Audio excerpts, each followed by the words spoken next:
at the background. So, on the way kami dun sa may famous cafe, sa Kaliwayan Cafe. Guys, I'm so sorry for the noise of the background. Sobrang ingay talaga kasi sa hangin, tapos yung mga dumadaan na sasakyan. Pero nag-sightseeing lang kami dito. And look, sobrang grabe, ang ganda.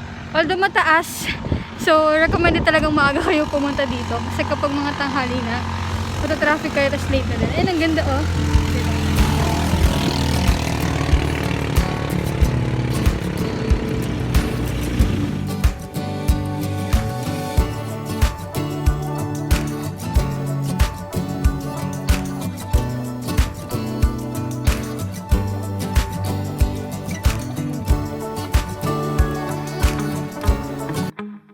Guys, yung nakikita natin na kulay blue na Santorini type, yan yung Santorini sa Rizal.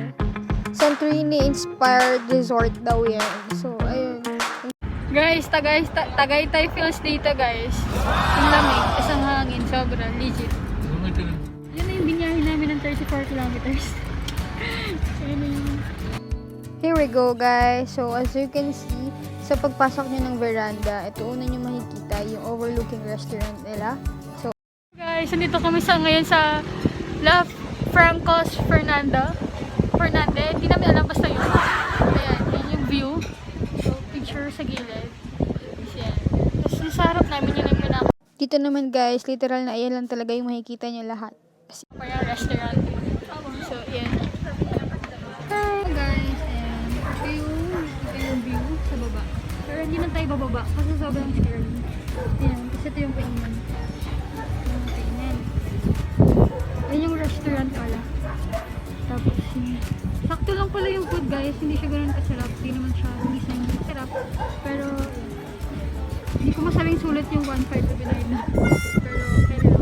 Kasi you're just paying the overlook. What's up guys? So, tapos na kami dun sa ano. Yes, okay lang. Tapos na kami dun sa kinainan namin for lunch. Dun sa La Francos Veranda ba yun? Basta yun. Okay naman din so far. Malayo lang talaga. Imagine galing na kami ng Antipolo. Tapos, from Manila siguro approximately mga 39 kilometers away from Manila. Kasi dulo siya ng Tanay. And, yun. So far, okay naman yung view. Feeling ko hindi yung food yung binayaran mo. Yung overlooking view ng restaurant yung binayaran mo. Hindi totally yung food. And, yeah. So, just a tip, don't expect too much from their restaurant.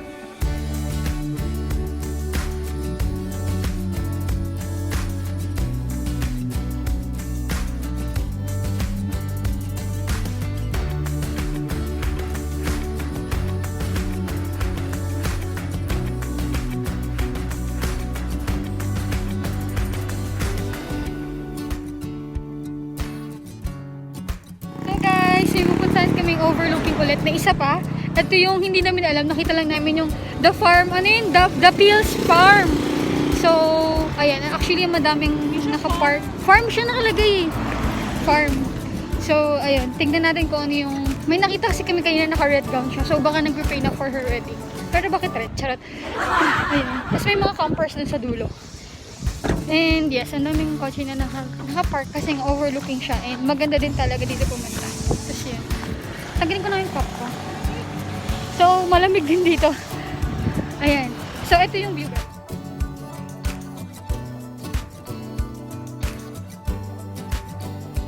So, dahil close sa kabila, dito tayo sa kabila, ito yung open talaga. Like, legit, sobrang solid dito. Sobrang overlooking. Sobrang layo din. Kaya, overlooking siya. Ang overlooking dito ay yung Laguna Lake. So, Laguna Lake, guys. Imagine nyo na lang yung layo. Antipolo na kami, pero sobrang layo din.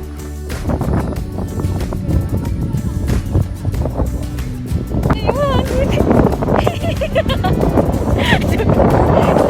So, ayun yung hangin. Grabe, lakas pa. Lakas pa sa Tagaytay, guys.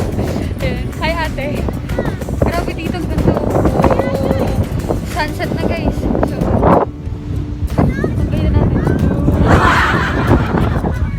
sinabot na medyo maambo na dito. Kita nyo naman yung basa yung damit. Yan. So, palakad na kami sa parking kasi maambo na. And Remind ko lang kayo guys pala, pag pupunta kayo dito, ano ha, maaga, huwag nyo kaming gayahin, tanghali na. Hindi advisable ito dahil sobrang taas. Actually, to be honest, mas mataas pa siya sa Tagaytay, no te? Mas parang kasi yung Tagaytay, ano na tsaka malapit siya. Mas malapit yung Tagaytay kasi dito, feeling ko. Ewan ko, na-anticipate ko kasi lagi kami dati before sa Tagaytay So, anticipated ko na yung oras. Pero dito, grabe, day! Yan. So, lakad-lakad. Okay na. Okay na.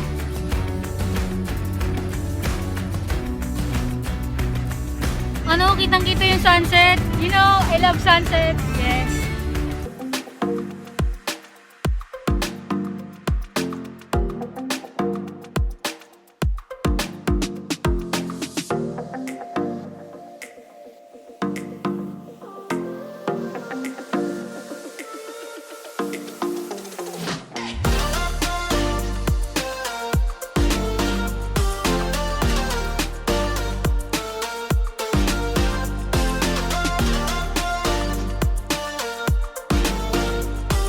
So guys, sobrang masaya kasi yung sunset.